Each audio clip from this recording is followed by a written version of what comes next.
ఓం శ్రీ అరుణాచలేశ్వరాయ నమః. గ్రంథం పేరు కపాలమోక్షం. ఒక ఆత్మయోగి ఆత్మకథ. గ్రంథ రచయిత పరమహంస. అధ్యాయం 17వ భాగం. పరమలింగం కోసం నా అన్వేషణ. ఈయన ఆత్మలింగం దహనం ఎలా సాధ్యపడింది అని అనుకుంటూ ఉండగా నా మనసు కాస్త తీవ్ర ధ్యానంలోకి వెళ్ళింది. అప్పుడు నా బ్రహ్మరంధ్ర గుహయందు ఏకమూల బ్రహ్మకపాలం దర్శనమయ్యింది. ఇందులో మొదట కపాలాగ్ని దర్శనమయ్యింది. ఆ తరువాత వరుసగా 6 మనులు, ఆ తరువాత శివలింగాలు, ఆపై ఆత్మలింగం, ఆపై పరమలింగం, ఆపై చివరికి 64 కపాలధారి, ఆపై సప్త శరీరాల శివాంశలు దర్శనమిచ్చారు. ఇదంతా ఏంటి? పైగా వరుసలు తప్పాయి. కపాలాగ్ని తరువాత కపాలధారి కదా కనపడాలి. అలాంటిది ఈయన చివరిలో కనపడ్డాడు. సరి అయిన నిద్రలేక, మెదడుకి తగినంత విశ్రాంతి లేక అన్నీ కూడా తప్పుగా చూపిస్తోందని అనుకోగానే కపాలాగ్ని నుండి అగ్ని రూపాలు కనబడడం మొదలైంది. మీకు గుర్తుందా? మేము హోమాలు, ఈ హోమాగ్నియందు వివిధ రకాల ఆకారాలతో హోమదేవతలు అగుపించారని చెప్పడం జరిగింది కదా.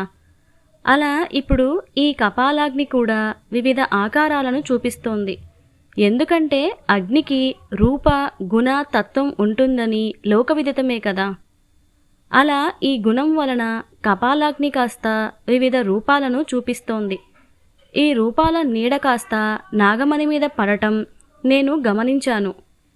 ఈ మణికి ఉన్న కామరూప విద్య వలన ఈ కపాలాగ్ని రూపనీడలు కాస్త సజీవ రూపాలుగా, వాటిని కోరిక మేర రూపాలుగా మారుతున్నాయి. ఈ రూపాలు కాస్త ఇంద్రమణి మీద పడటంతో ఈ దేహాలకి ఇంద్రియ గుణతత్వాలు ఉన్నట్లుగా భావం కలిగింది. ఈ భావరూపాలు కాస్త అష్టకోరికలు తీర్చే చింతామణి మీద పడటం మొదలైంది. దానితో భావాలు కాస్త కోరికా దేహాలుగా మారినట్లుగా భ్రమను కలిగిస్తున్నాయి.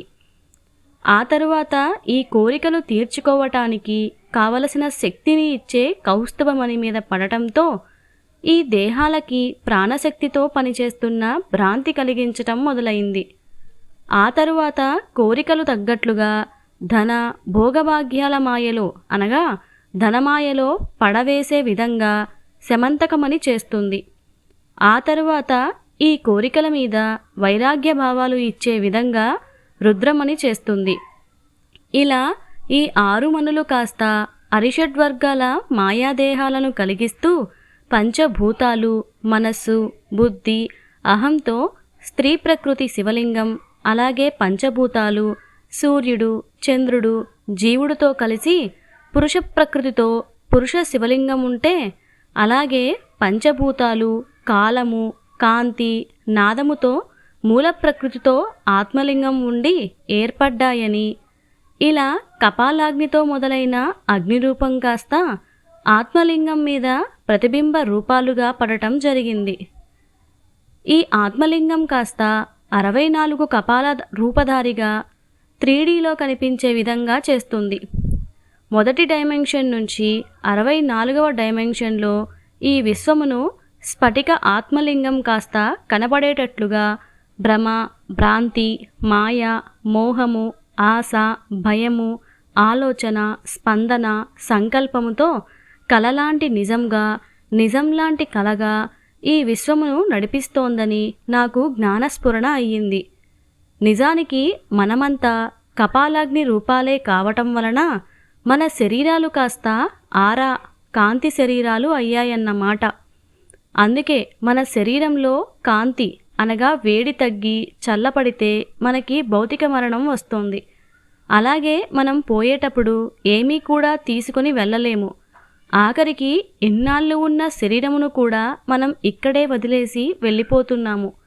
కారణం మనమంతా కేవలం కపాలాగ్ని యొక్క అగ్ని ప్రతిబింబాలమే గదా అని అనుకుంటూ ఉండగా నా బ్రహ్మరంధ్ర గుహ మధ్య భాగంలో నా అంగుళ ఆత్మలింగం కనిపించిన కొన్ని క్షణాలకి బ్రహ్మరంధ్రం నుంచి బయటకు వెళ్ళి అంతరిక్ష మధ్య శూన్యం వద్దకి చేరుకొని సుడులు తిరగటం ఆరంభించింది.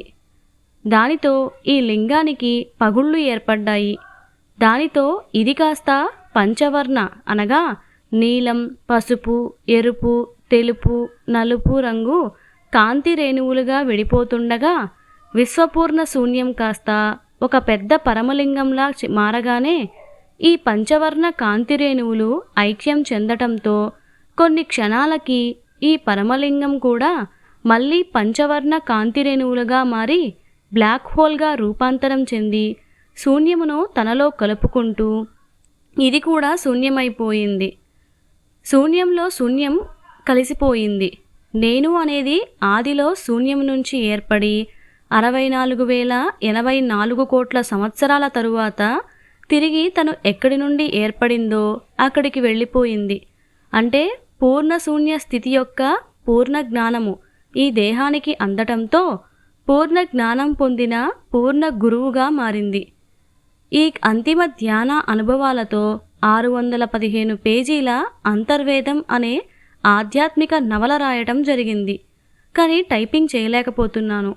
ఎందుకంటే ఎప్పుడైతే ఈ దేహానికి పూర్ణ జ్ఞానం అందినదో అలాగే ఇన్నాళ్లుగా మాయ వలన కప్పబడి ఉన్న భగవత్తత్వం బయటపడటంతో యద్భావం తద్భవతిగా నాలో భగవత్తత్వం అలాగే పూర్ణ జ్ఞానం వలన అప్పటిదాకా అసంపూర్ణంగా కనిపించిన ఈ విశ్వమంతా కూడా పూర్ణంగా పూర్ణ జ్ఞానముగా అలాగే అప్పటిదాకా నేను తెలుసుకున్న అనుభవ ధ్యాన అనుభవాలు లోకానికి చెప్పాలని అనుకుని మనస్సుకి కాస్త అందరూ కూడా పూర్ణ జ్ఞానులుగా భగవత్ స్వరూపంగా కనిపించడం ఆరంభమైంది.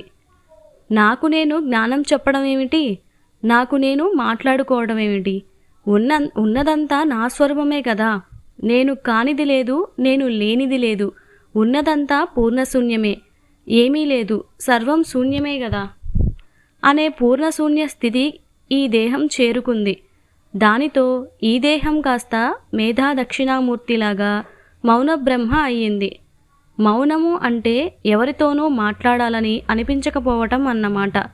కానీ బతికున్న శివం లాంటి ఈ దేహానికి చావు వచ్చేదాకా చాకిరీ తప్పదని, ఉన్నది కూటి కోసం, పోయేది కాటి కోసం, దేహానికి విముక్తి కోసం పూర్ణశూన్య ప్రతీక అయిన ఆకాశం కేసి కాటి పిలుపు కోసం ఎదురుచూస్తుంది.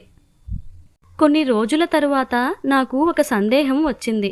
అది ఏమిటంటే నా అంతిమ ధ్యానానుభవంగా అండపిండ బ్రహ్మాండమును కలుపుతూ ఒక అండాకార స్ఫటిక పరమలింగం దర్శనమైంది కదా. మరి ఈ భూమి మీద కూడా ఎక్కడో ఒక చోట ఈ పరమలింగం అంశ ఉండాలి కదా. అది ఎక్కడ ఉన్నదో తెలుసుకోవాలని నాలో సంకల్పం మొదలైంది. దానితో పుస్తక గ్రంథాలు తిరగవేశాను. వీటిలో అంతిమ రూపం పరమలింగమే అని చెప్తున్నాయి, కానీ అది ఎక్కడ ఉన్నదో చెప్పలేదు.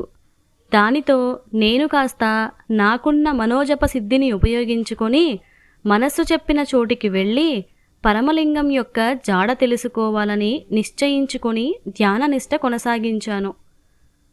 కొన్ని రోజుల తరువాత నాకు ధ్యానంలో చిదంబర క్షేత్రం దర్శనమయ్యింది.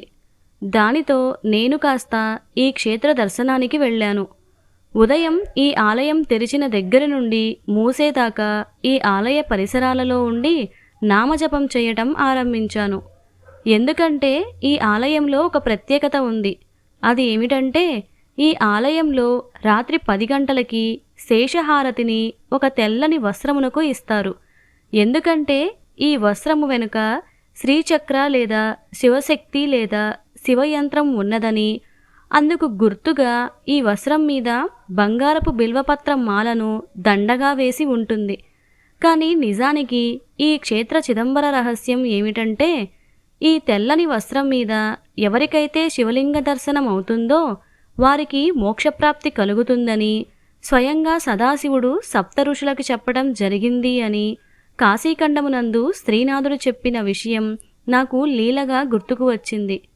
దానితో ఎలాగైనా ఈ తెల్లని వస్త్రం మీద శివలింగ దర్శన ప్రాప్తి కలిగితే కానీ ప్రత్యక్ష అనుభవం వలన ఈ దేహానికి మోక్షం కలుగుతుందని నమ్మకం కలుగుతుంది కదా అనిపించేది.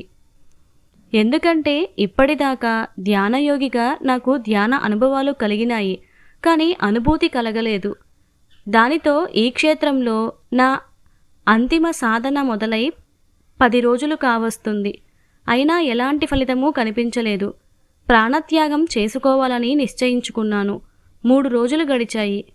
ఒకరోజు ఉదయం నా ధ్యానం తీవ్రస్థాయిలో ఉండగా నా మనోదృష్టికి యందు ఒక స్త్రీమూర్తి యొక్క కుడి అరచెయ్యి కనిపించి నా కంఠం మీద ఈ చెయ్యి ఉంచగానే నా కంఠం మధ్య భాగంలో దివ్య తేజస్సుతో కాంతులు చిమ్ముతూ ఒక స్ఫటిక శివలింగం దర్శనమైంది. కొన్ని క్షణాల తరువాత ఈ దృశ్యం అదృశ్యమవటంతో నాకు ధ్యానభంగం అయ్యింది. ఆ తరువాత కూడా యథావిధిగా దర్శనానికి వెళితే ఎప్పుడూ కూడా ఖాళీగా కనిపించే తెల్లని వస్త్రం మీద ఈసారి నాకు స్ఫటిక శివలింగం అచ్చుగుద్దినట్లుగా నా కంఠంలో ఉన్న నాకు కనిపించిన లింగమూర్తిలాగా కొన్ని క్షణాలు కనిపించి అదృశ్యమైంది. ఎవరైతే పూర్ణజ్ఞాన స్థితికి వస్తారో వారికి ఇలా జ్ఞానస్ఫటిక శివలింగం దర్శనమవుతుందని, ఎందుకంటే కంఠమునందు ఉండే విశుద్ధ చక్రం అనేది జ్ఞానానికి ప్రతీక. పైగా ఈ చక్రక్షేత్రం చిదంబర క్షేత్రం. అలాగే ఎవరైతే పూర్ణజ్ఞాన స్థితిని పొందుతారో వారికి ఖచ్చితంగా ఈ క్షేత్రమునందు తెల్లని వస్త్రం మీద ఇలా జ్ఞానలింగం కనపడాలని, అప్పుడే ఆ ఆత్మజీవికి కైవల్యముక్తియగు మోక్షానికి అర్హత ఉన్నట్లేనని నాకు జ్ఞానస్ఫురణ అయ్యింది. ఇంతలో నా మనస్సు కాస్త లయ తప్పడంతో నేను కాస్త ధ్యాననిష్టలోనికి వెళితే ఈసారి నా మనోదృష్టి యందు మళ్ళీ ఆ స్త్రీమూర్తి చెయ్యి కనిపించి ఈసారి నా కంఠంలో ఉన్న స్ఫటిక శివలింగమును తన చేతితో పీకివేసింది. అప్పుడు ఈ శివలింగ స్థానంలో ఒక గుంట ఏర్పడింది. అప్పుడు నా శరీరంలో ఒక వెండి రంగు పాము పాకుతూ ఈ గుంట లోపలికి వెళ్లే దృశ్యం లీలగా కనిపిస్తూ ఉండగా నాకు ధ్యానభంగం అయ్యింది. ఈ పాము గోల ఏమిటో, శివలింగం బలవంతంగా నా కంఠం నుంచి పెకిలించడం ఏమిటో నాకు ఒక పట్టాన అర్థం కాలేదు. బాధతో, ఆవేదనతో నాకు ఏడుపు తన్నుకొస్తోంది. ఆపుకోలేకపోయాను. నేను ఏమైనా తప్పు చేశానా, లేదా మాయలో పడ్డానా, లేకపోతే నా కంఠంలో ఉన్న జ్ఞానలింగమును ఎందుకు బలవంతంగా తొలగించబడింది? కారణం లేనిదే కార్యం ఉండదు. ఏదో జరిగింది, ఏదో జరుగుతోంది, కానీ అది నాకు అర్థం కావటం లేదని నాకు అర్థమయ్యింది. మళ్ళీ ధ్యానంలోకి వెళ్ళాను. ఈసారి నా మనోదృష్టి యందు కాశీక్షేత్రం దర్శనమైంది. దానితో ఈ దేహం కాస్త కాశీయాత్రకి ప్రయాణమైంది. యథావిధిగా కాశీక్షేత్ర దర్శనాలు పూర్తి చేసుకుని నా ఆత్మగురువైన శ్రీ త్రైలింగస్వామి మఠమునకు చేరుకొని నా ఆవేదనను తీర్చమని అక్కడున్న ఆయన విగ్రహమూర్తిని వేడుకొని ధ్యానంలో కూర్చున్నాను. ఏమీ కనిపించలేదు. ఇలా ఈ క్షేత్రంలో 41 రోజులు ఉన్నాను. ఫలితం శూన్యం. నా ప్రశ్నకి సమాధానం లేదు. నాలో తీవ్రమైన ఆవేదన ఉండటం వలన నా మనస్సు కాస్త తీవ్రమైన ఒత్తిడికి గురై తట్టుకోలేక ఈ క్షేత్రమునందు ఆత్మహత్య చేసుకోవాలని తీవ్ర ప్రయత్నాలు చేయడం ఆరంభించింది. ఇలాంటి పరిస్థితిలో ఉండగా నేను కాస్త మణికర్ణికా ఘాట్కు చేరుకొని తీవ్రమైన ధ్యాననిష్టలో ఉండగా నా మనోదృష్టి యందు యథావిధిగా నా కంఠమునందు ఉన్న శివలింగం పెకిలించిన దృశ్యం లీలగా కనిపించింది. నాలో ఆవేదన మొదలైంది. ఇంతలో అదే చెయ్యి కాస్త నా కుడి చెవిలో నర్మదా నది బాణలింగం ఉంచగానే నాలో నమశివాయ అను శివతారక మంత్రోపదేశం 3 సార్లు చేసినట్లుగా చాలా స్పష్టంగా అనిపించింది. అంటే కాశీక్షేత్రంలో ఎవరైతే పూర్ణజ్ఞానం పొందిన ఆత్మజీవిగా మరణమును పొందుతారో అప్పుడు ఆ జీవుడికి స్వయంగా ఈ క్షేత్ర కాశీ విశ్వనాథుడే ఇచ్చే శివతారక మహామంత్రోపదేశం ఇదేనని నాకు జ్ఞానస్ఫురణ అవుతూ ఉండగా నాకు ధ్యానభంగం అయ్యింది. ఆర్తితో నేను కాస్త నా గురుదేవుడైన శ్రీ త్రైలింగస్వామి మఠమునకు వెళ్ళి ధ్యానంలో కూర్చున్న మరుక్షణంలో నా మనోదృష్టి యందు పంచశిఖరాలున్న ఒక కొండ దర్శనమించింది.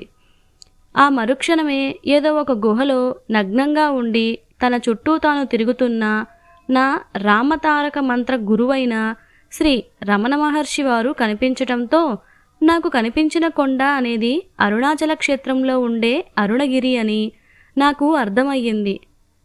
అంటే కాశీక్షేత్రంలో పొందిన శివతారక మంత్రమును తపస్సుగా అరుణాచల క్షేత్రంలో చెయ్యాలని నాకు జ్ఞానస్ఫురణ అవ్వటంతో, అంటే కాశీక్షేత్రంలో మరణం పొందినా కూడా మోక్షం రాదని, కానీ ఈ మోక్షమును పొందే యోగ్యతను పొందటానికి తగ్గట్లుగా ఇక్కడి విశ్వనాథుడు మనకి శివతారక మంత్రోపదేశం చేస్తాడని, దీనిని 13 సంవత్సరాల పాటు తపస్సులాగా అరుణాచల క్షేత్రంలో చెయ్యాలని, ఎందుకంటే అంతిమ పరమలింగం ఈ అరుణగిరి అని నాకు జ్ఞానస్ఫురణ అయ్యింది.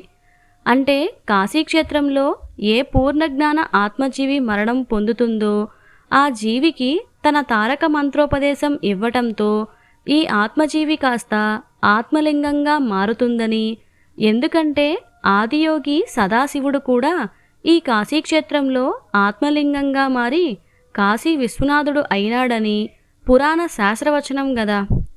అలా ఈ దేహం కూడా ఈ కాశీక్షేత్రమునందు ఆత్మజీవి నుండి ఆత్మలింగముగా మారిందని, ఈ లింగం కాస్త పరమలింగమునందు ఐక్యం అవ్వాలంటే ఈ పరమలింగం ఉన్న అరుణాచల క్షేత్రమునకు ఈ దేహం ప్రయాణమయ్యింది.